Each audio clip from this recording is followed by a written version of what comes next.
Okay, so I'm going to explain the format for this discussion, and then I'll introduce our speakers, Brad Feld and Jerry Colonna.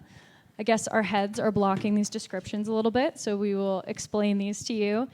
This is going to be a totally audience-driven session. So I have some questions I've collected in advance from the audience, and then we have mic runners on either side who are going to be answering any or handing you the mic so we can have any questions that you have answered. So we're dividing this into 3 sections. 1 is personal experience with brain disorders. 2 is as an employer or a founder. And then the last one is the overall industry as a venture capitalist. I'll announce them before we go, but try and keep your questions to the different topics, so that way we get everything covered. But yeah, our heads are in this a little bit. So let's start off with personal experiences. Do you two mind just introducing yourselves and talking a little bit about your personal experience with what we call brain disorders, but mental health in general? Sure. I'm a survivor of suicide attempt. 2 suicide attempts. And I am the son of a woman with, she's passed, schizoid affective disorder, bipolar disorder, and a father who is alcoholic. And I won't bore you with the rest of the family story, but it's long. So. Brad Feld. The clinical diagnosis I have is obsessive compulsive disorder, which I had or got in my mid-20s in the midst of a 2-year depressive episode, which was the first depressive episode that I had that I was aware of. Okay. And I've had 2 other major extended depressive episodes as an adult, one in my mid-30s right after 9/11, and then one at the end of 2012 for the first 6 months of 2013, at which point I was very public that time. The first depressive episode I had a successful business that I was bored of. I had just or gone through a divorce or was in a divorce with my first wife, and I had been kicked out of a PhD program. And the value linkage there is that I was incredibly ashamed of being depressed. I was ashamed of going to a psychiatrist. I was ashamed of taking medication, really, really deep struggle with it. And I was really fortunate that my now wife, Amy, who became my girlfriend, was very patient with me through that. And that my business partner, a guy named Dave, who didn't really know what to do with it, was also very in his own way, supportive and empathetic, which definitely came in use about 15 years later when he went through a divorce and had an extended depressive period. Oh, and I forgot to say I'm Jerry Colonna. Well, thank you for sharing all of that. So I'm going to kick it off with one question, and then audience, just get prepared to ask your own, and our mic runners will get the mic to you. So I know, Brad, in a couple of talks, you've mentioned that people confide in you, people who are maybe not even in the state but are in sort of high-level positions. And this question's for both of you. So you're both extremely successful and have been able to be open about your conditions, disorders. So what advice would you give to someone who's maybe not in a position of authority, who might be more fearful about speaking out about their condition? Well, I'm not sure that position of authority is the way I would segment it. I recognize, and I've learned a lot in the last couple of years about specifically privilege and the context of privilege. And from Jerry and my friendship with Jerry, Jerry's been effective at confronting me, I think is probably the best word, but in a constructive way with some of the boot camps we've done about my own ambiguous relationship to power. And one of the challenges, I think, especially for someone who is struggling with anxiety or depression or any other brain disorders, I like the phrase a lot, by the way. I hadn't heard it before tonight or hadn't thought about it that way before tonight. Well, we like mental fitness, so we kind of carried on that. Mental fitness is good, too. Is that there really is an interesting disconnect, at least for me, between your ability to help someone else and your position of power. And in a lot of cases, there's an inverse relationship because of the stigma associated with it. And so when you're in a position of power, and it doesn't matter whether it's parental or business, and you're interacting with someone with, or socioeconomic, you're interacting with someone who is struggling, oftentimes one's ability to be empathetic and to engage is low when you're in that position of power. When you're in the subordinate position, I'd actually suggest that your ability to be empathetic to somebody that's in a position of power or privilege is also low, which is something I've encountered, which is, the equivalent of, hey, Feld, what the fuck's wrong with you? Like, why are you talking about being depressed? You've got plenty of money, you've got, a loving wife, and, get your shit together, which for anybody that's experienced this stuff is kind of the most unhelpful thing. So I think I'd just separate the thought process a little from power. So my punchline, the encouragement is, when you're depressed or when you're struggling with any kind of brain disorder, seek out people who can relate to you as a human rather than objectify what you're going through against the backdrop of what's normal or what they perceive to be normal. Can I jump in on this? So I had a thought when Lance was speaking about hope, and I loved your explication around that. And I would add to hope the notion of compassion and empathy, both as verbs and as nouns. And my first reaction to your question was, so we're going to ask I'll identify myself, right?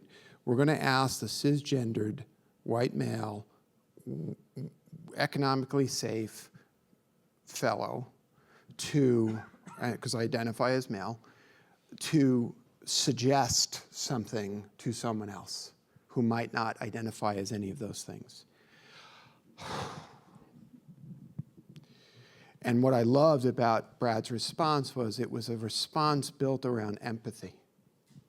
It was in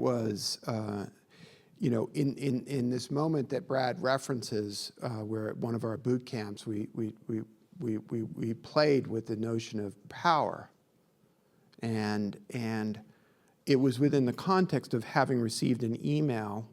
I received an email about Brad, which was, what does he have to complain about? He's bulletproof. And having been on the receiving end of his phone calls, he's not bulletproof, no matter what people may project onto him. And the people in this room who are here, perhaps intellectually, because we're curious and maybe there's some answer, but really because their heart is kind of open, none of us are bulletproof. None of us are. And all I can offer, I have no advice to someone who doesn't have the power and privilege that I have, because I don't know what it is completely to walk in your shoes. But I can tell you I will listen, and I'll keep my heart open. And I think that, lastly, I think we who do have some power and privilege, we have a kind of moral obligation to use that, not from a guilt perspective, but from a responsibility perspective, from a sense of we're shared human beings. None of us are bulletproof. And here's the way in which I am not bulletproof. And maybe my sharing that creates a little bit of space for you. And that's my hope. Yeah, no, those are great responses. And I think that probably what this is driving at in your response to the audience member's question is, look at the room that we're sitting in right now. We have, would love to have more diversity, but there is more diversity than is on this stage. And so I think just looking to your peers in the audience, and people are here for a reason. They're probably willing to share things, and maybe it could be, like you said, finding those conversations where it resonates and yeah, there's different examples from everyone in the audience, not just on this stage as well. Awesome. So do we have any audience questions? We can open it up there. Great.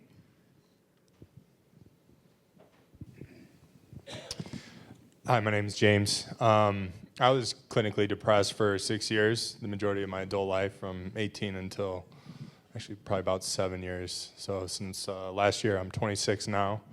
One of my biggest challenges was that as an empathetic person, I often absorbed the moods and the challenges of other people and often made it my own.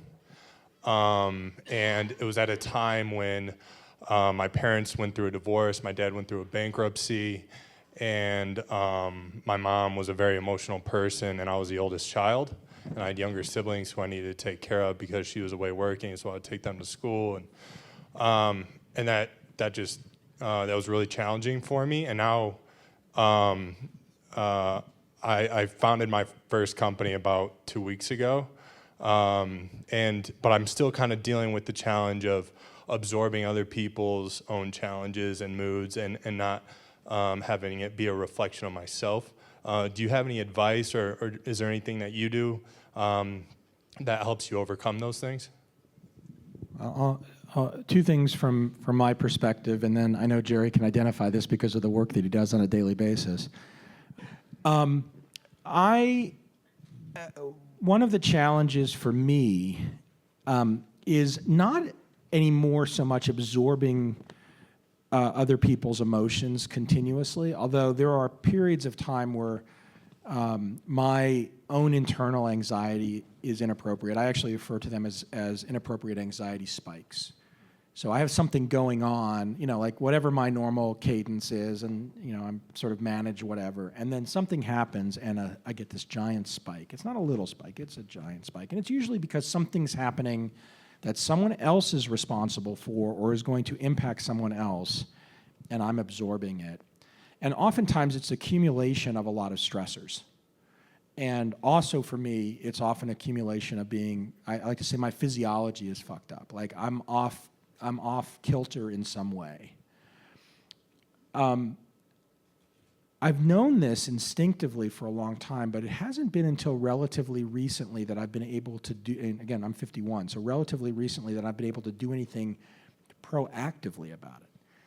And the proactive thing that I do, I would categorize as self-care.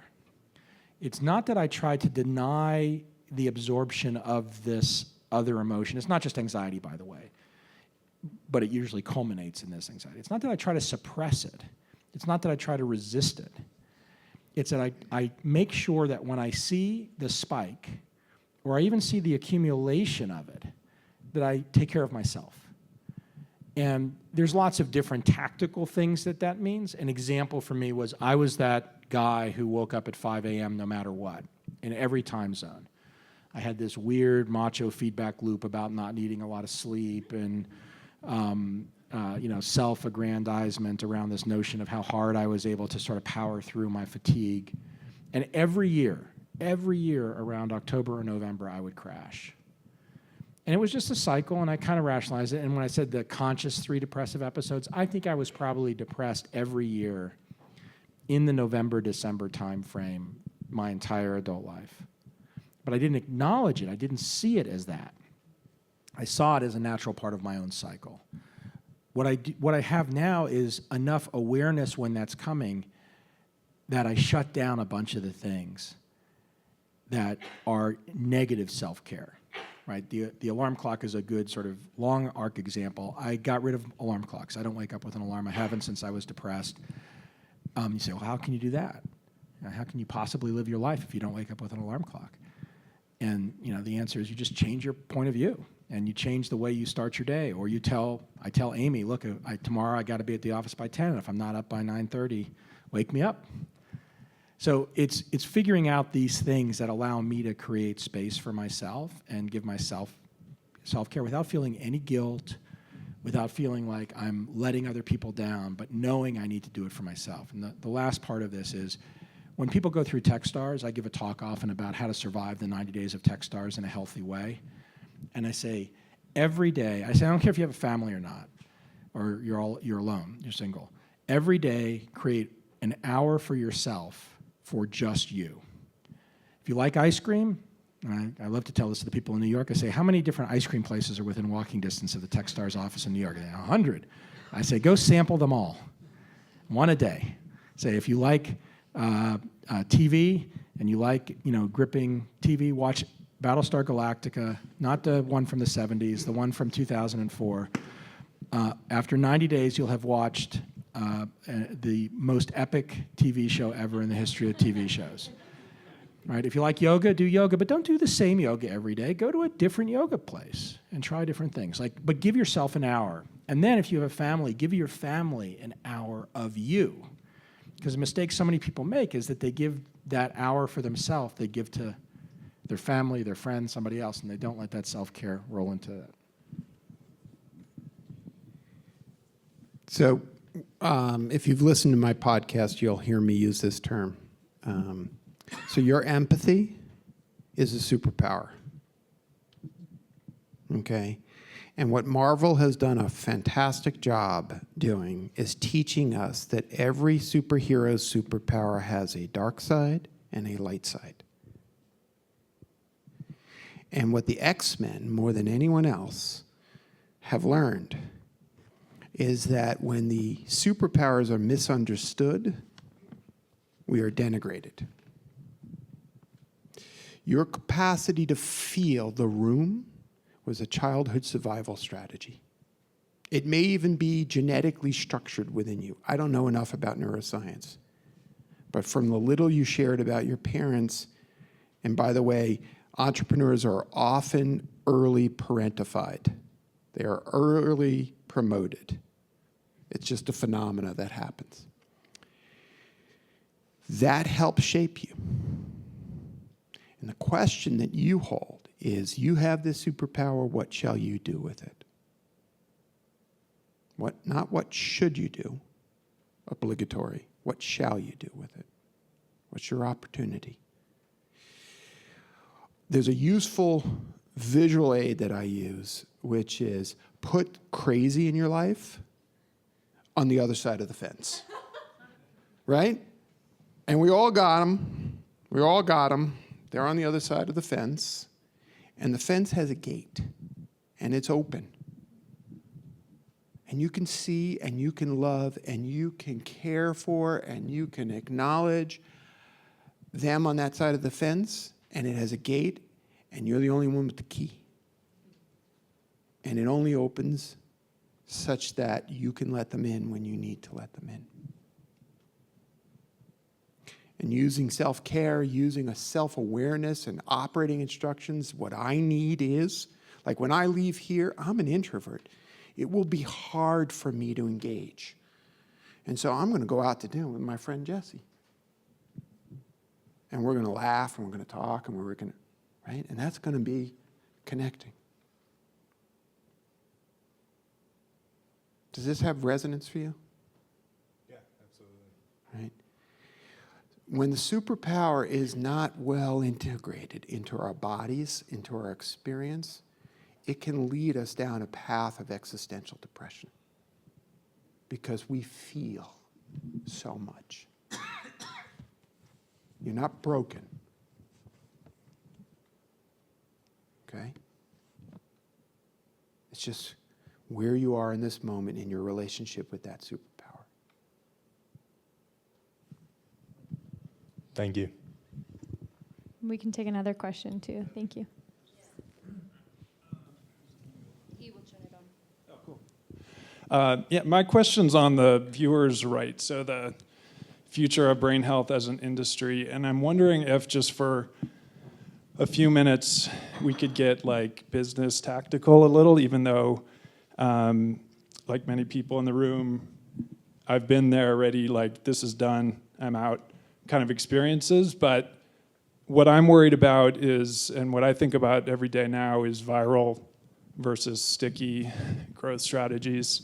And I'm wondering if you guys have seen pockets, at least already, of more sharing on the platforms that we have for viral growth, or for at least some word of mouth growth around the tools and services that help. I work with athletes on their brain health, and they are happy to post awesome photos of themselves. They happen to all look pretty great too. And those get tons of likes, but they never share what they're seeing every day from my company, which is, their inner lives. Stickiness is good enough for now, but I'm curious if you guys are starting to see, some more virality around the industry and some growth happening there. I don't feel like I have a great answer, but I have an example that might lead to some learning. The one category where I've seen real viral and word of mouth growth around an app is around meditation apps. And there's two in particular, one that I think Jerry's an investor in, right? You're an investor in Headspace. And then the other one is one I'm a tiny investor in called Calm. And I'm a user of Headspace. I like Headspace better than Calm, even though they're both good. And one of the things that's been powerful about that is that they're not meditation apps, they're mindfulness apps. And one of the challenges with anything like that is, and Jerry taught me this language, is meditation is called a meditation practice because you don't never get good at it, you just practice. And your goal is not to become great at meditation, your goal is to practice. And one of the things that's very powerful about each of these apps is that they have very good self-reinforcing usage loops. So you engage with it, but they don't have measuring that makes you feel negative when you're not engaged. So I'll go through stretches where I'll meditate every day using Headspace for 20 minutes, and then I'll go through stretches where I won't. And I don't feel like I'm a bad user of the app. And it's not constantly reminding me to come back and do things unless I choose to have it do that. So like figuring out how to build that loop in a constructive, positive way versus the way so many of the feedback loops work with Facebook and Twitter, where it's sort of like you're pressing the classic dopamine button to get more info. My guess is there's lessons in that and how that works, especially around something that is more personal, that is more individual versus, the classical problem of Facebook is look how awesome my life is. And that's what you get on Facebook. Look at the beautiful photograph I took. Look at the incredible video of me doing something awesome. And it's just, I don't know what percentage of it's bullshit, but people aren't posting and then things suck. My favorite stuff, for example, to post on Facebook is when I'm miserable on an airplane somewhere. I post a selfie of me, on a plane looking miserable. Your Australia trip. Right? Because nobody ever posts and it sucks right now. Although teenagers do, right? And I like to say on Twitter, everybody bitches about their travel problems. But it's trying to figure out a way to have a positive feedback loop that has some emotional intimacy rather than check mark or score. Yeah. I can't comment on the virality of trends right now because other than Headspace, I really have not been an active investor for many years. But I'll bring your attention to something that comes to mind here because we were just chatting about, teenagers and stuff. And there's a woman named Nancy Lublin who was for many years the executive director at Do Something, CEO at Do Something, although she called herself Chief Old Person. And she spun out of Do Something, something called Crisis Text Line, which she's going to be a guest on my podcast in a few weeks. And Crisis Text Line, which Reid Hoffman put a shit ton of money in, is an amazing expression of using powerful new technologies in a viral way to address some core issues. And in that conversation, we talk about, okay, so it was really targeted at the folks who live on text, sort of young adult, kind of my kids versus, say, me. And I'm doing this, by the way, because I can't see. But, no, that's all right. Can we turn that down, that light that's up on the top there? Oh, It's the projector. Got It's it. that. It got brighter, I feel like. I don't think it... Yeah. But That's, if you want to turn it off, that's totally fine. Yeah. so, thank you. I feel like Cyclops. Oh, much better. Now we can't see anything. But anyway, that's a really interesting thing. And I think that there's a broad application for the uses of things like crisis text line throughout sectors of industry. So one of the things might be to talk to your clients about finding ways to communicate with one another. Because really what we're talking about is perhaps there's an opportunity, aside from solving brain disorders, of which technology has some really interesting promise, what we're talking about is community support and people helping each other in that way. So I have a follow-up question to that. So Jerry, I know you said you aren't actively investing or haven't been in that world for a little bit, but when you think about Reboot and sort of the future of your business, are there technological advancements or just different things that you think about as sort of the next wave or where people will be investing, whether that's money, time, or whatever in your industry? And my industry being executive coaching, learning and development, organizational support, that sort of thing.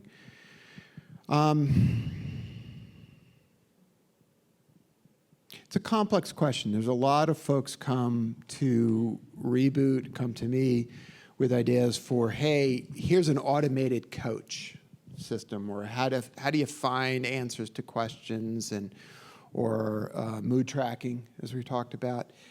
And I think that those things, I think that there are two kinds of broad buckets that I still remember back in my day. Remember my analog right? I still use it all the time. So this was a phrase I came up with, which was, what's the analog, the non-digital analog to whatever is going on? And the non-digital analog of what we're talking about is human interaction, humans. There's technology, and then there's technology that enables human interactions, and they're two different buckets. And there's awesome new technologies that change lives, and there's technology-enabled services that change lives, right? And the latter is probably the most promising area, right? I see a dog in the room, and I don't mean to make presumptions, but the notion of a service dog, perhaps, that helps people, that feels resonant to me. That feels like we do feel like we're more accepting in society of things like that. And that's where, in a weird way, maybe that's technology. That's what technology can play. You know, it as a way to help the experience of being human, as opposed to exacerbate the problems of being human. I hope that was clear. Yeah, thank you. Do we have any other audience questions? And we kind of shifted where we were. If we have any specifically about the industry and venture capital and where that's going, if we could keep our hands raised for that one so we can kind of cover that topic. Do you have one in the front there? Great, thank you. I was wondering if you know of any programs that are businesses that are focusing on the impact on children of these issues, because I direct an after-school program that involves science and art. And what we started doing this year was focusing more on psychology. And after we started doing this certain activity that we do to start, I've had parents come up and tell me that some of the children are already in therapy. And so we're giving someone, I'm looking for any other businesses or avenues where we might get more information about providing some kind of support to children who are facing some kind of mental challenges. In terms of specific companies, I don't have a list, but there are two vectors that I think over the next 5 to 10 years have a lot of richness in them. We've seen a bunch being, more than 5, less than 20, companies that are trying to build some kind of physical device that kids with any sort of, and usually different categories of brain disorders can interact with.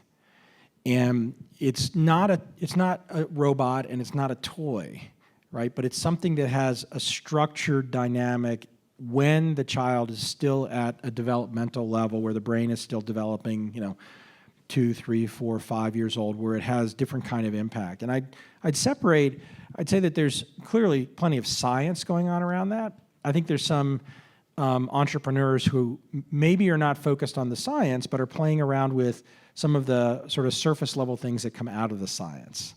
I've seen this particularly, one that I have in my head that I saw relatively recently was for autistic kids.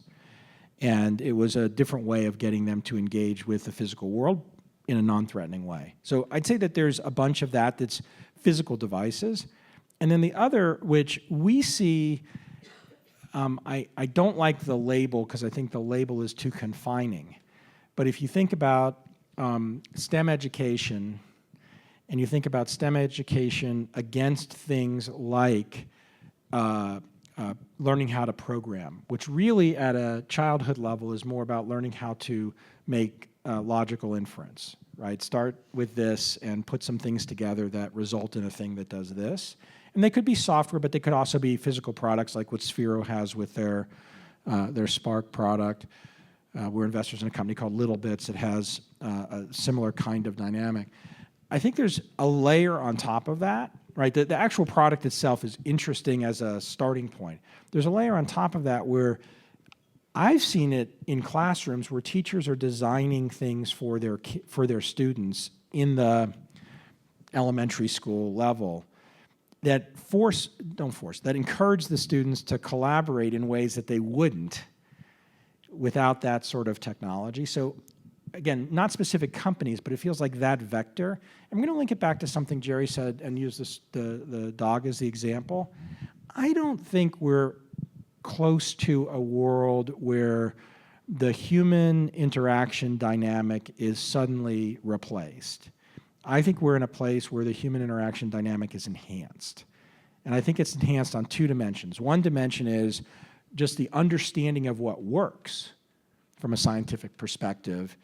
And the other is the interactive effects between kids when they're collaborating on something that's based in this environment versus, go play tetherball or go play soccer, go play football, where, the child who is not able to engage I didn't realize it, but I'm sure that I was a social kid with one other person. With a group of people, I didn't really want to be part of a group of people. And I kind of learned, I grew up in Dallas, Texas. I had to learn how to be social with a group of people because of sports. But I was always super, super agitated before and agitated after. And it was totally because of OCD.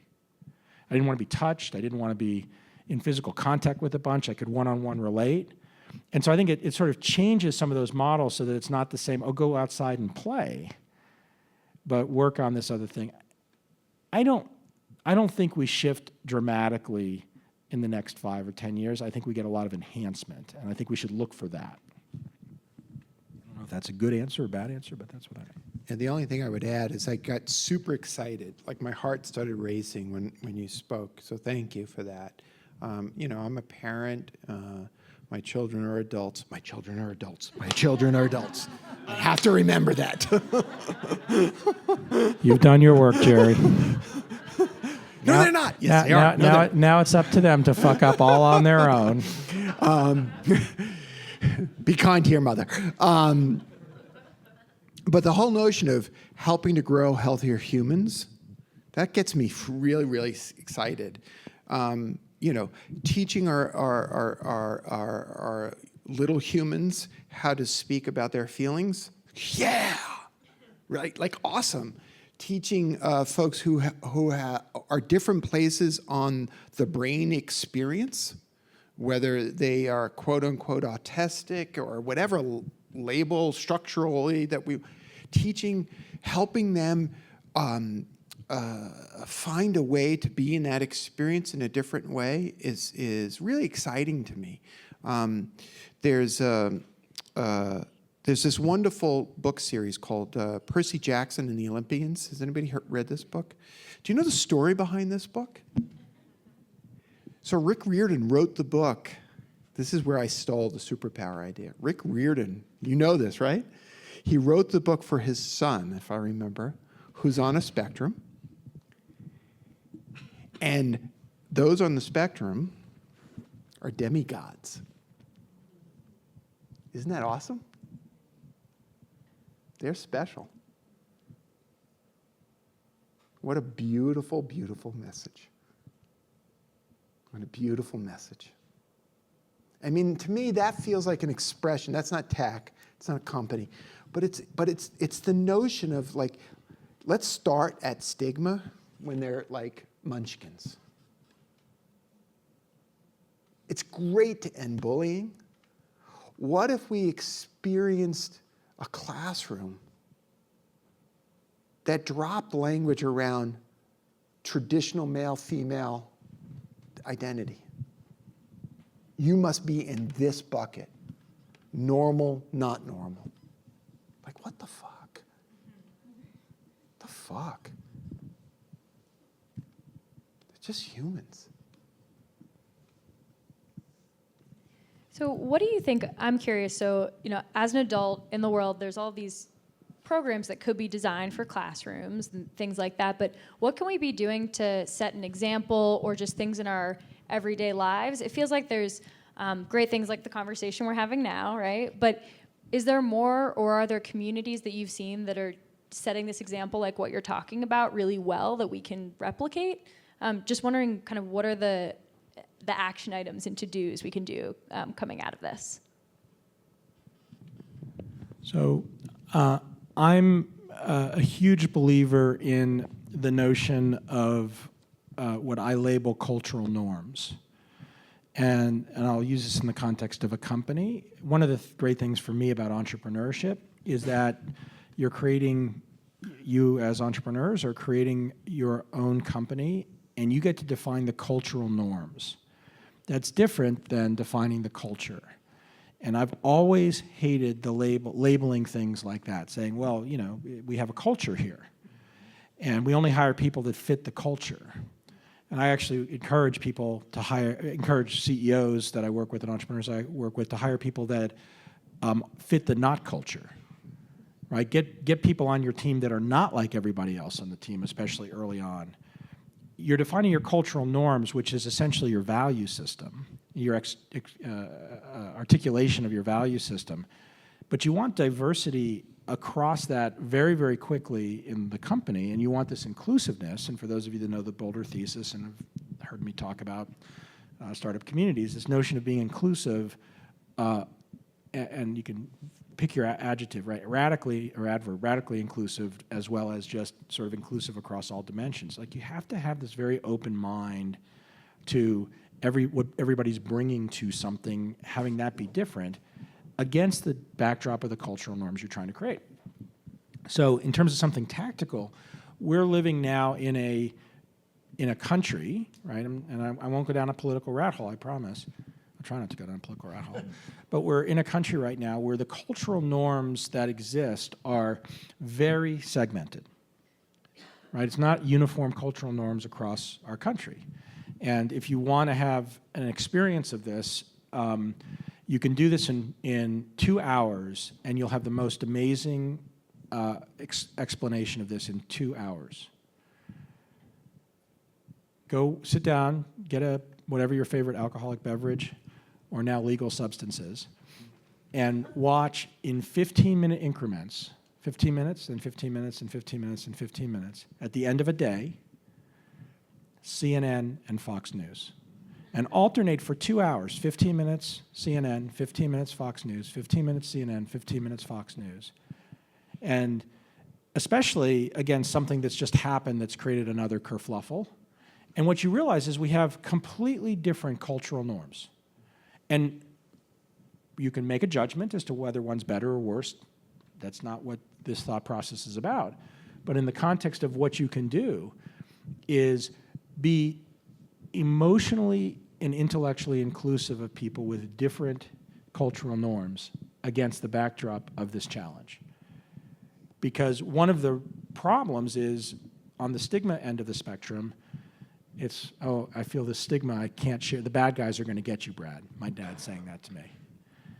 And then at the other end of the spectrum is this notion of, that person, person X. I don't know if anybody here knows Aaron Schwartz, but Aaron Schwartz, who famously committed suicide, was unable to, as an entrepreneur, unable to talk to anyone about the struggle he was having.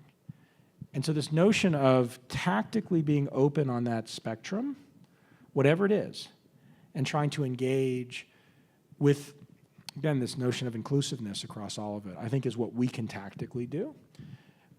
From that, I'll end on this, from that, I don't think it's very comfortable for me.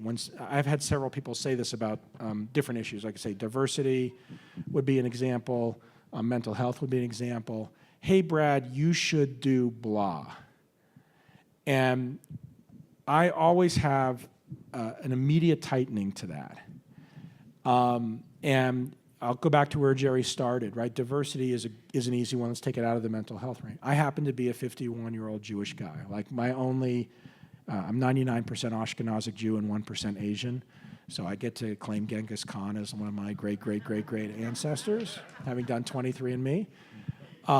But I was having a conversation the other day with an organization that I hosted a dinner for called Path Forward. Jerry was at. It's an organization to help women who have been out of the workforce for 5-10 years get back into the workforce. It's quite hard to do because of what's called the resume gap. And I started by saying, look, I claim that I'm a 51-year-old privileged white guy. That doesn't mean that I can't engage in this. There's only one thing I can do to change the fact that I'm a 51-year-old white guy. And my wife, Amy, doesn't want me to do that. But that doesn't mean that I don't engage in this dynamic. And I think we're really lucky in Boulder, by the way, because we have a place where the cultural norm fits really well against that. But spreading that cultural norm beyond Boulder is really powerful. Thank you. Do you have anything on that, Jerry? No. Good. Okay. So we have time for just a couple more questions. Awesome. We have one in the front row here. Hi. So let's say I'm the CEO of a large organization. I've been CEO of this company for many years, and I can define that I'm neurotypical, as Alexandra likes to say. And one of my direct reports, who's the head of people and culture at my organization, just walked in the room to meet with me for a sync up and just disclosed that she has bipolar disorder. Time stops and you two walk in the room and you're able to give him some advice on how to absorb this information and actually have a very useful conversation for this individual so they leave the room feeling inspired, empowered, and that they still have their job and maybe accommodated for. So what advice would you give a neurotypical person who's receiving all of this openness in that situation? What's the problem? I mean, whose problem is it? Does she have a problem? Yes, let's say that the work day, she's required to show up at 8 and stay until 6 or 7, and she's manic depressive and she needs some time away, maybe once a week or every few weeks in the month to decompress and maybe be at home working alone or something like that. So she needs to figure out. What if her situation was a non-stigma producing situation? What if she had childcare issues? Perfect. Right. Why not? I mean, my point is this. This is a great opportunity for creative conversation and engagement that says, great, so what do you need to succeed? I'll bet you she knows better than you. Right, Lance? Right. I understand. I don't mean to. I apologize, but notice what happens, which is the immediate this is a big piece of information. Maybe it is. Maybe it's not. Maybe it is for you. Maybe it's not for the other. I don't know. We don't know. We have a saying at boot camp, which is hashtag get curious. Especially when you find yourself like ready to jump in and fix, solve, respond. Stay open, stay curious. I'll reinforce what Jerry said as a leader who's been in lots of different contexts, lots of different situations, many of which I would have never anticipated being on the receiving end of a particular conversation. And as an investor, often finding myself talking with a CEO who finds herself in that kind of a position, that's a first, and that is loaded for whatever reason, including self-reflective loadedness, right? This person is showing up with a challenge that they see in themselves, or it's a challenge that they are denying, but it's one that their parents had. Drinking and drugs are a super loaded version of this that I see a lot, where you have a high-performing person on your team that has substance abuse problems, and you just can't deal with it. And the reason you can't deal with it is because one of your parents had a substance abuse problem. So it's all of these sorts of linkages. And what I encourage people to do, and what I try to do myself when I find myself in the receiving end, is what Jerry said in terms of get curious, leading to trying to look at what the person's telling me with no judgment, zero. Often knowing that the conversations become emotional. And when conversations become emotional, the person who is emotional is almost always feeling judged. In a work context, I cry in a work context, and most people are not okay with that, right? And the number of times I've been in a room where the person that I'm with has cried and apologizes for crying in a work context. I mean, they don't cry and then not apologize.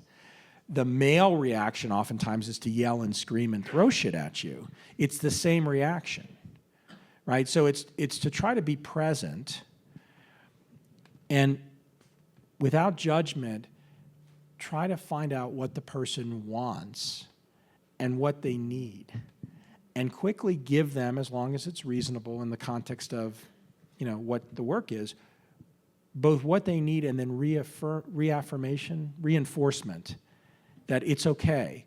Because oftentimes the first thing they need is not what they need. It's the next or the next or the next, and you can't get the person there unless they feel comfortable. Last comment, I have this happen to me at least once a week, where I'm on the board of a bunch of companies, at least once a week somewhere with a founder, a CEO, or a senior exec that I interact with, is after the interaction, the person has such palpable relief that they actually can now go address what their core issue is. But they were unable to address it in advance because they were so fearful of what the reaction would be. And just by having a non-judgmental reaction, it's not support. It doesn't have to be cloying, and it doesn't have. It's just real. Like, be empathetic. Show up. That person's anxiety. Okay, now it's out there. Now I can start working on this. And so the last thing I'd leave you with is recognize it's not a one-turn game. You're not done after that meeting. I had something difficult happen a couple of days ago, and I went in to the person today and said, "How you doing?" I didn't say, "Are you good? How's it going?" Right? I said, "How are you doing? How are you feeling?" With clear linkage to the thing that had happened that was difficult and uncomfortable. So it's, as a leader, knowing that that's part of the job of leadership is to keep working on that. Yeah, I think you both made excellent points there that I want to follow up with, but I also want to be cognizant of our speakers' time, and I know Boulder Startup Week is very busy. So please stay seated, because I do have a few things that I would like to announce, but thank you so much. Round of applause for everybody.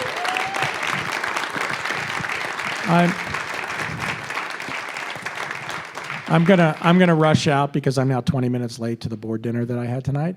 But I think most people know this, but if you don't, brad@feld.com. If there's something that you didn't ask and want to talk about, or something I can be helpful with, or you just want to engage on, feel free to email. I'll try to be responsive. And thank you for being interested, and hopefully this was useful. And Yeah. Jerry, thank you. And Oh, thank you. Thank you, Alexander. My email is brad@feld.com. And if you say you want to get to Jerry, just put that in the first line of 42.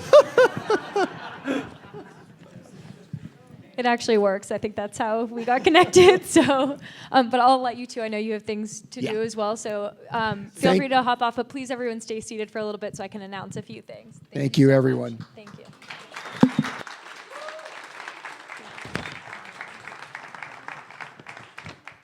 Okay, so big thank you to everyone who helped out with this event. We could not have done it without you. So round of applause for all of our volunteers and all of our speakers. Thank you. Awesome. And our ask of you today is to keep this conversation going, right? That was such an amazing panel, but a very short amount of time. So look at the other people in the room. These are your peers to continue these conversations.